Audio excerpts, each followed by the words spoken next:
Lahat kayo kung bigla akong lilitaw sa inyong harapan ngayon at sasabihin sa inyo ilabas ninyo ang lahat ng inyong ari-arian at maglaro tayo ng toss coin. Kapa het panalo ka, kapa tail talo ka, ano ang isipin ninyo? Karamihan sa mga tao ay malamang na isiping bali ako o kaya ay magagalit at tuluyan ng alis. Ngunit ang nakapagtataka sa sandaling pumasok tayo sa pinto ng stock market, higit sa 90% sa atin ang hindi namamalayang gumagawa ng ganun ding mapanganib na bagay. Nasa ibaba na ba ang merkado ngayon o patuloy pa itong babaksa? Araw-araw tayong balisang nang huhula at pilit na naghahanap ng timing para pumasok, ngunit sa totoo lang ang bagay na ito ay walang pinakaiba sa paghuhula ng head o tail sa isang laro. Napakalupit na statistika ang sansa ng isang individual na investor ay tumpa na makahuli sa pinakamababang punto na merkado at kumita na malaking pera ay wala pang 3%. Ngunit sa kabilang banda, ang taong mukhang napakaboring at tahimik na naktitiyaga sa paggawang isang bagay sa nakalipas na 100 taon ng kasaysayan ng merkado ay halos walang pabubukod na nakakuha ang average na taunang kita na ijet sa 2%. Ang bagay na ito ay hindi nangangailangan ng utak ng isang henyo o ngang kakayahang mag-analisa ng makumplikadong chart. Ang tanging kailangan ay oras at ang kakayahang kontrolin ang likas na ugali ng tao. At ang sagot na ito ay regular at nakapirming halaga ng ponti-anting pagbili, dollar cost averaging. Ngayon gusto kong ibahagi sa inyo ang isang psikolohiya sa pamumuhunan kung saan halos impossible kang matalo kapag tumaas ang presyo ang stock sa saya ka dahil lumalaki ang iyong yaman. Kapag bumaksa naman ang presyo ng stock, ngingiti ka dahil makakabili ka sa mas murang halaga. Magandang araw sa lahat. Ito ang Pandaigdigang Ekonomiya, ang klase sa economics na tutulong sa inyong mapalago ng yaman. Maring medyo mahaba ang nilalaman natin ngayon, ngunit buong katiyakan kong masasabi na pagkalipas ng 10 taon ang agwat ng yaman sa pagitan ng mataong seryosong tatapusin ang nilalamang ito at ng mataong isasara ang video sa kalagitnaan ay magiging napakalaki. Ngayon, hindi lang tayo mabibigay ng mababaw na payo tulad ng bumili ng stock ng paunti-unti. Kailangan nating unawain ng malalim ang isang bagay, bakit likas na tinatanggihan ng ating instincts ang paunti-unting pagbili. Bakit mas matinding takot ang nararamdaman ng ating utak kapag bumabasa ang merkado at paano natin magagamit ang psikolohikal na estrukturang ito upang makalikha ng bentahe para sa ating sarili. Gagamit din tayo ng natotong datos upang hanapin ang pinaka-epektibong timing ng pagbili sa kasaysayan. Kung maunawaan at tunay mong may sasabuhay ang nilalaman natin ngayon sa hinaharap, ay halos hindi ka na mawawalan ng tulo dahil sa timing ng pamumuhunan. Kaya ngayon formal na nating simulan itong klase sa psikolohiya ng pamumuhunan na maaaring magpabago ng iyong buhay. Unawain muna natin ang ating sarili. Bakit palaging gusto na mataw na kumita ng malaking halaga ng isahan? Bakit kapag narinig ang salitang regular na pamumunan, maraming tao ang nakakaramdam ng pagkabagot at bahagyang pagtuto? Sa tutulang hindi mo ito kasalanan. Ito ay resulta ng 10,000 taon ng evolusyon ng tao. Noong unang panahon kung makakita ng huli ang ating mga ninuno sa damuhan, kailangan nilang ibuhos agad ang lahat ng kanilang lakas sa pangangaso. Kung maiisip na baka may mas malaking huli mamaya, gagamitin ko muna ang 20% lakas ko ngayon, malamang na mamamatay sa gutom ang ninunong iyon at hindi makakaroon ko supling. Dahil din dito, ang likas na ugali ng tao ay dinesenyo na kapag natukoy nito na sigurado ang pagkakataon sa kanyang harapan, biglang sasabo ang dopamine sa utak na nag-udyo sa ating itaya ang lahat ng isahan. Ngunit nakakalungkot, sa modernong kapitalistang merkado ang instinct na ito ay nagiging pinakanakamamatay na lason. Madalas na umabot sa pinakamataas na punto ang merkado kapag sigurado tayong may pagkakataon at bumabagsak naman sa pinakamababang punto kapag tayo ay pinakamatakot at nararamdamang may paparating na crisis. Kung gusto mong kumita ng pera sa merkado, kailangan mong gumawa ng isang bagay na laban sa kalikasan ng tao, ang lumaban sa iyong sariling instincts. Dito natin makakaharap ang unang psikolohikal na hadlang. Maraming magtatanong, hindi ba mababawasan ang kita ko sa regular na pamumuhunan kapag pataas ang merkado? Ang pahaya na ito sa isang banda ay totoo naman. Kung ang merkado mula bukas ay patuloy na tataas araw-araw sa loob ng 10 taon at hindi babaksa ang isahang pagbili ngayon gamit ang lahat ng pera, ang pinakamagandang estratehiya. Pero ang problema sa nakalipas na 10 taon, nega kasaysayan, nega merkado, ni minsan ay hindi nangyari ang ganitong sitwasyon.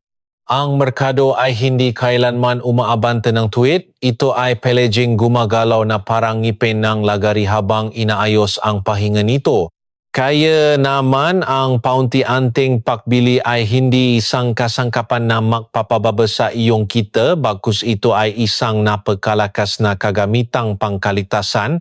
Kaya nitong pababain ng halos meg zero ang sansa na makaranas tayo ng malaking pagkabigo sa mga hindi inaasahang pagkakataon. Susunod, pag-usapan natin ang isang konsepto na narinig ng marami, cost averaging o ang tinatawag na epekto ng pag-average ng gastos. Medyo mahirap pakinggan ang terminong ito kaya ipapaliwanag ko gamit ang isang simpleng halimbawa.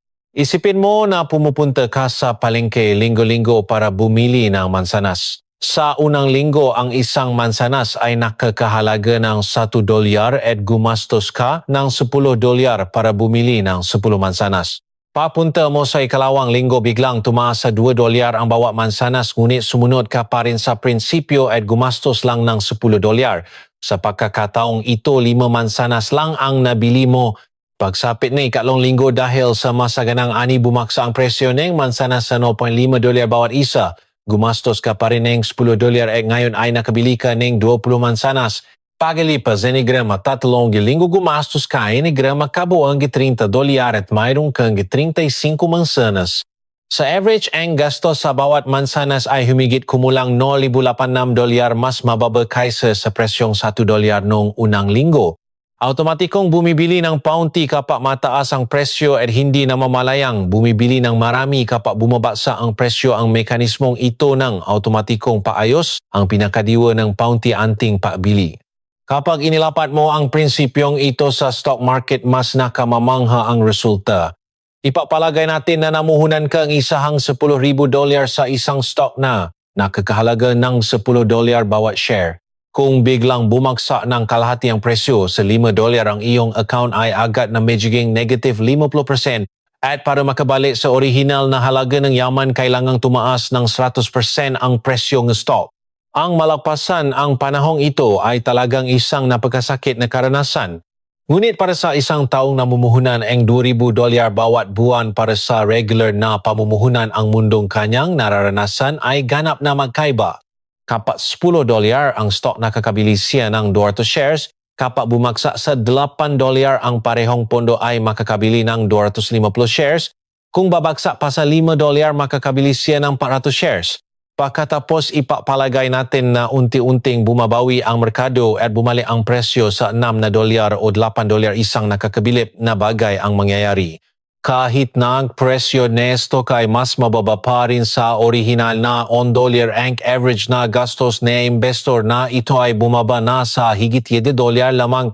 Ibig sabihin hindi pa man nakakabalik ang stock sa dating mataas na presyo, nasisimula ng kumita ang kanyang account. Dahil nakaipon siya ng mas maraming shares nung bumabagsak pa ito, kaya nang dumating ang pagbawing ang presyo, mas maaga at mas malaki ang na-enjoy niyang kita kaysa sa iba. Ito ang dahilan kung bakit kapag bumabagsak ang merkado, hindi mo kailangang isipin na nawawala ang iyong yaman. Maari mo itong ituring bilang pangongolekta ng binhi ng iyong payaman sa hinaharap sa mas murang halaga. Ngunit narito ang problema, alam natin na epektibo itong estratehiya. Bakit kapag bumabagsak ang merkado ay nanginginig pa rin ang ating mga kamay at hindi mapindot ang buy button? Bakit alam ng ating rasyonal na pag-isip kung ano ang dapat gawin, ngunit hindi ito magawa ng ating katawan? Ang dahilan ay wala sa iyong talino kundi sa takot. Ang emosyong ito ay nagiging dahilan para tuluyang pumalya ang pagiging rasyonal. Susunod, tatalakayin natin kung paano gumamit ng isang sistema upang pamuhin ang halimaw na ito na tinatawag na takot. Sa mundo nga pamumuhunan, may isang napakahalagang konsepto na tinatawag na MDD o Maximum Drawdown. Sa madaling salita, ito ang pinakamalaking porsyentong pagbagsak na naranasan ng iyong account mula sa pinakamataas nitong punto. Kung gusto mong yumaman sa pamamagitan ng pamumuhunan sa stock, kailangan mo munang matutunang mamuhay kasamang nakakatakot na halimaw na ito. Kahit ang pinakamataas na kalidad na mga stock market index sa US ay nakaranas din ng 30% na pagbagsak sa kasaysayan at noong crisis financial ay umabot pa sa halos 50% na pagguho. Isipin mo, ang pinahirapan mong maipong sa $1 milyong na yaman ay naging $500,000 sa maikling panahon at pinapanot mo itong mangyari ng harapan. Ang ganitong psychological na presyon ay hindi madaling kayanin ng ordinaryong tao. Ang utak ng tao ay dinesenyo sa isang napakagandang paraan. Natuklasan sa pag-aral ng behavioral economics na ang kaligayahang nararamdaman natin kapag kumita ng $10,000 ay malayong mas maliit kumpara sa sakit na nararamdaman natin kapag nawalan tayo ng $10,000. At ang tindi ng pangalawa ay halos 3 beses ng nauna. Ang pangyaring ito ay tinatawag na loss aversion pag-iwas sa pagkalugi. Kapag bumabagsak ang merkado, ang amygdala sa ating utak ay patuloy na mapapatuno nga alarma na parang sumisigaw. Tumakas ka na ngayon din kapag hindi ka nabenta tapos ka sa panahong ito ang prefrontal cortex na responsible sa rasyonal na pagpapasya ay halos hihinto sa pagana. Ang teoryang natutunan mo na ang paunti-anting pagbili ang tamang estratehiya ay biglang maglalahos sa iyong isipan at matitira na lang ang matinding instinct na mabuhay. Ito ang dahilan kung bakit marami ang natataranta at nagbabenta kapag bumabagsak ang merkado at sa kababalik ng may pagsisisi kapag tumaas na muli ang presyo ng stock. Panghuli, gusto kong ibahagi ang isang totong halimbawa. Noong sumiklap ang pandemya noong 2020 at nahulog sa gulo ang pandaigdigang merkado, ang dalawa kong kaibigan ay gumawa ng makaibang desisyon. Ang isa ay typical na heavy investor, minsanan niyang inilagay ang malaking bahagi ng kanyang yaman sa merkado at inasahang makakuha ang malaking kita. Ngunit nang masimulang bumasa ang merkado isang buong linggo siyang hindi nakatulog ng mayos. Sa huli nataranta siya at nagbanta malapit sa ibaba at sinabing baka mauwi siya sa lansangan kung patuloy pa itong babagsak. Ang isa ko namang kaibigan ay isang taong mahigpit na nagpapatupad ng regular na pamumuhunan. Habang palalim ng palalim ang pagbagsak ng merkado, mas nasasabi pa siyang nasabi, "Wow, ang pinakamagandang stock sa mundo ay mabibili sa ganitong presyo. Babawasan ko ang pagkain sa labas ngayong buwan para makabili ng mas marami."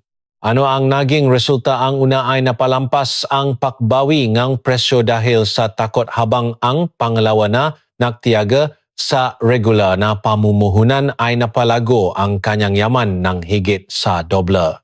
Ito ba ay pagkakaiba lang sa tapang? Sa totoo lang hindi. Hindi ito pagkakaiba sa willpower, kundi pagkakaiba sa sistema.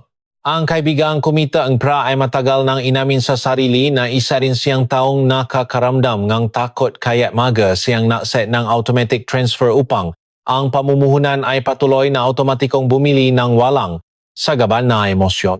Huwag na huwag kayong masyadong magtitiwala sa inyong willpower. Ang willpower ay isang napakarupo na mapagkukunan. Nawawala ito kapag gutom at bumabagsak kapag pagod. Para magtagumpay sa pamumuhunan, kailangan mong lumihang isang kapaligiran na patuloy na gumagana kahit walang willpower. Hanggang dito siguro naman ay naunawaan ng lahat ang teorya at aspetong psikolohikal.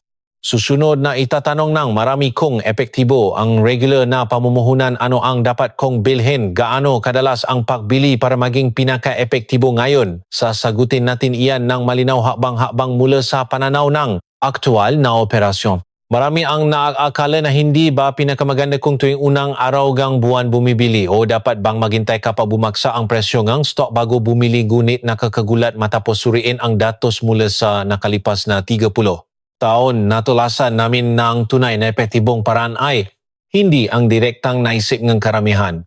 Ngayon, formal na tayong papasok sa yugto nga aktual na labanan na magdudulot ng tunay na pababago sa numero ng inyong account. Una, marami ang nakakamali kapag na desisyon silang magsimula ng regular na pamumuhunan. Inilalagay nila ang pondo sa mamalilit na stock na masyadong pabago-bago o sa masikat na team stocks na hindi tiyak ang kinabukasan. Tandaan ninyo, ang pangunahing kondisyon ng regular na pamumuhunan ay ang pangmatagalang halaga ng asset na ito ay patuloy na tataas hanggang sa huli. Kung ang isang asset mismo ay walang katiyakang lalago sa paglipas ng panahon, ang patuloy na paunti-anting paglalagay ng pondo ay parang pagbubuhos lamang ng tubig sa isang butas na timba. Hindi iyon pamumuhunan kundi isang masakit at walang katapusang peg average down, peg papababa ng puhunan.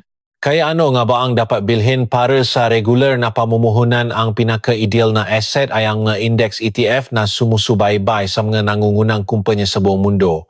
Halimbawa ang pamumuhunan sa SP500 Index ng nangungunang 500 kumpanya sa US o ang Nasdaq 100 Index na binubuo ng maraming makabagong kumpanya sa teknolohiya.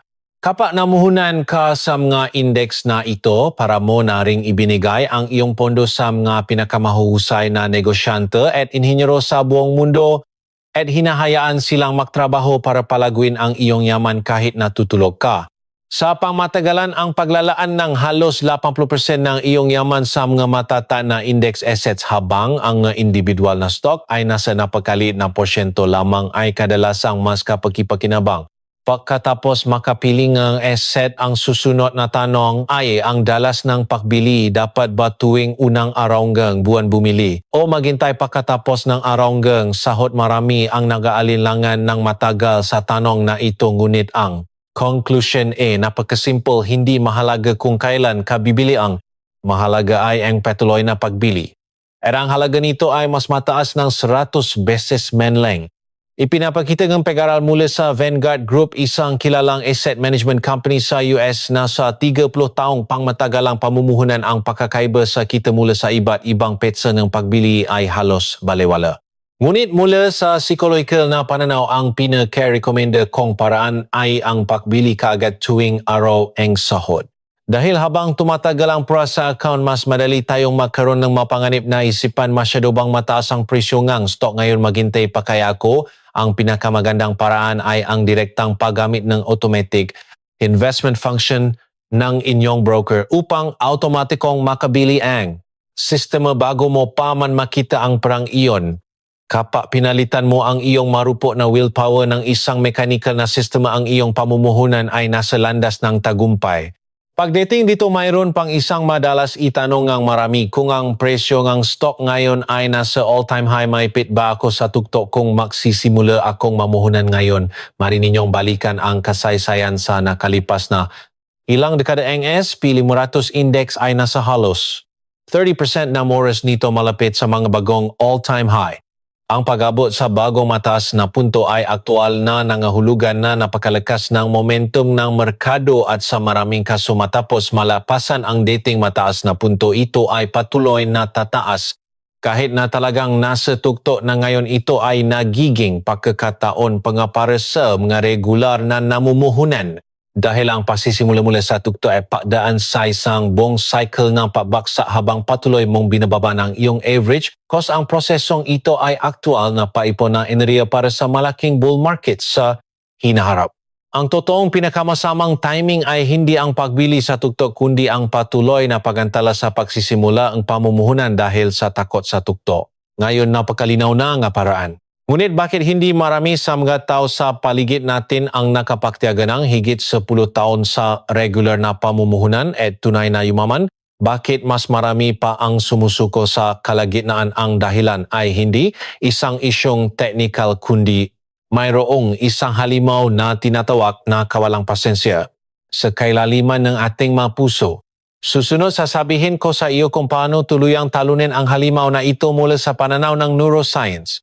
Si Charlie Munger, isang malamat na investor at matagal ng kasosyo sa negosyo ni Warren Buffett, ay minsan nang sinabi ang tunay na malaking pera ay hindi kinikita sa pakbili at pagbebenta ng stocks kundi sa pasensyosong paghihintay.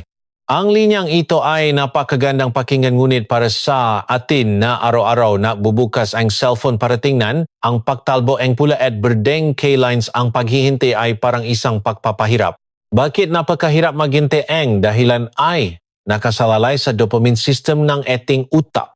Kapag bahagyang tumaas ang presyo ng stock, ang utak ay naglalabas ng dopamine na nabibigay ng saya, at kapag bumagsak ang presyo ng stock, maraming stress hormone na cortisol ang inilalabas. Ang regular na pamumuhunan ay sa totoong isang napakalungkot na gawain dahil sa diwa nilalabanan nito ang ating likas na dopamine system. Kaysa maghintay para sa malaking yaman na mari nating makuha pagkatapos ng 10 taon, mas madaling ma-excite ang ating utak para sa 10% na kita na mari nating kitain bukas. Kung ganito ang ating instinct, paano ba talaga natin mapapanatili ang pangmatagalang pamumuhunan? Magkukuwento ako ng dalawang investor sa inyo. Ang investor A madalas nagmamalaki na marami siyang alam na balita. Araw-araw siyang nakasubaybay sa mabalitang pinansyal. Minsan sasabihin niyang panahon ngayon ng semiconductors tapos mamaya sasabihin ang nga bagong enerhiya na baterya ang hinaharap. Kaya madalas niyang inilalagay ang karamihan ng kanyang pondo sa isang sikat na sektor. Kung swertehin at kumita masaya siyang malilibre sa mga kaibigan para mainuman at makdiwang. Ngunit kapag nagsimulang bumaksa ang merkado, mabilis siyang natataranta sa huli ay alis sa merkado na may lugi at sasabihin pa ang linyang pamilyar sa marami ang stocks ay isa ngang sugal.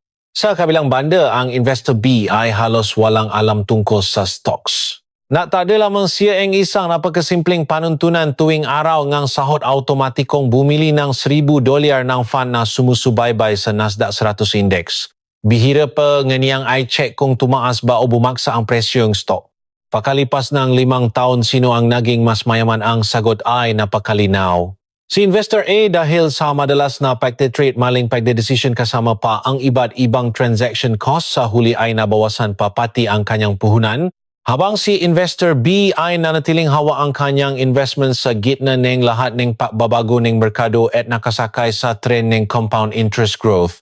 Ang dahilan kaya siya nanalo ay hindi dahil siya ay mas matalino kundi dahil palagi siyang nanatili sa loob ng merkado. Paano ba tayo magiging tulad ni Investor B? Bibigyan ko kayo ng talong psikolohikal na kasangkapan. Una, tuluyang ihiwalay ang investment account sa iyong pang-araw-araw na bank account at itago ang investment app sa pinakalub na folder ng iyong cellphone. Huwag itong ilagay sa home screen. Kung mas bihira mong tingnan ang iyong account, mas nagiging mataas ang kita ng iyong pamumuhunan. Ang ikalawang paraan ay tinatawag na tanong sa time machine. Kung labis kang nasasaktan sa pagbagsak ng merkado ngayon, itanong mo sa sarili mo ang isang bagay. 10 taon mula ngayon, kung babalikan ko ang nangyaring pagbagsak ngayon, paano ko kaya ito titiknan? Halos nakakasigurado tayo na makalipas ang 10 taon, ang pagbagsak ngayon ay maaring mamuhang isang napakalit na tuldok na lamang sa pangmatagalang chart. Ang ikatlong paraan ay ang ituring ang pagbagsak bilang isang gastos. Tulad ng pagnegosyo na nangangailangan ng pagbabayad ng renta, ang pagbagsak sa merkado ay isang entrance fee na dapat bayaran ng mga investor upang yumaman. Walang libre sa mundong ito at ang sakit na iyong dinaranas ngayon ay tuluyang magiging kita ng iyong pamumuhunan sa hinaharap. Ngayon tingnan natin kung bakit nararapat na pagtiyagaan ang tila nakakabagot na prosesong ito at gamitin ang numero upang maunawaan ang pinaka-nakakasilaw na kita, ang compound interest. Ang nakakatakot sa compound interest ay hindi sa umpisa kundi ang pagsabog nito sa huling bahagi. Ang regular na pamumuhunan ay parang patuloy na paglalagay ng gasolina sa isang dambuhalang makina na tinatawag na compound interest. Tingnan natin ang isang totoong datos. Ipapalagay natin na 30 taon na ang nakalipas noong 1996 nagsimula kang mamuhunan ng nakapirming $500 bawat buwan sa isang fund na sumusubaybay sa US Nasdaq 100 Index. Hanggang Pebrero ng 2026, ang naipong puhunan sa loob ng 30 taon ay humigit kumulang $180,000. Makano na kaya ang laman ng account ngayon matapos makaranas ng malakas na pagangat ng merkado noong 2024 at 2025? Ang halaga ng account na ito ay umabot na sa halos $5,500 milyong. Ang mas mahalaga pa rito, higit sa kalahating kita sa $5-5 milyong na yaman na ito ay lumitaw lamang sa nakalipas na 6 na taon. Sa unang 10 taon o kahit 20 taon, ang paglago ng yaman ay talagang napakabagal. Dahil dito, marami ang nakakaramdam ng pagkabagot at nagduda kung sulit ba ang kanilang hirap sa pagtitipid. Ngunit kapag lumampas na ang compound interest sa critical point, biglang bibilis ang paglago ng iyong yaman. Pagdating ng panahon iyon, ang kita mo sa pamumuhunan ay posibleng humigit pa sa kita mo sa trabaho. Ang yutong ito ay kadalasang tinatawag na sandali kung kailan ang kita sa kapital ay nahigitan ang kita sa paggawa. Para itong pagpapagulong snowball, sa umpisa ay maliit pa ito at tila hindi lumalaki kahit paano mo igulong. Ngunit kapag nakaipo na ang snowball hanggang sa isang tiyak na punto, isang paikot na lang ay makakasipsip na ito ng napakaraming bagong niba Tanging ang mataong patuloy na naipon ng share sa panahon na bumabagsak ang merkado ang makakakita sa himala ng compound interest na nabubuo sa napakalaking dami ng hawak na stocks kapag dumating na ang tunay na malaking bull market. Kung sa tingin mo ay huli na para magsimulang mamuhunan, ngayon mangyaring tandaan ang isang pangungusap sa mundo ng pamumuhunan. Ang pinakamagandang oras ay kahapon at ang pangalawa ay ngayon. Kung paano tayo magsisisi sa 2026 kapag lumingon tayo 10 taon sa nakaraan pagdating 2030 na malaki ang posibilidad na ituturing mong isa sa mga pinakatamang desisyon sa iyong buhay ang ginawa mo ngayong araw. Ang compound interest ay hindi lamang mahikeng panahon, ito rin ay mahikeng sistema na makakalihang matatag at pangmatagalang pundasyon para sa kita. Kailangan nating mabuhay sa buong buhay natin bilang ma-investor, kaya tandaan mo ang sandaling ito ang pinakamaagang sandaling na natitirang bahagi ng iyong buhay.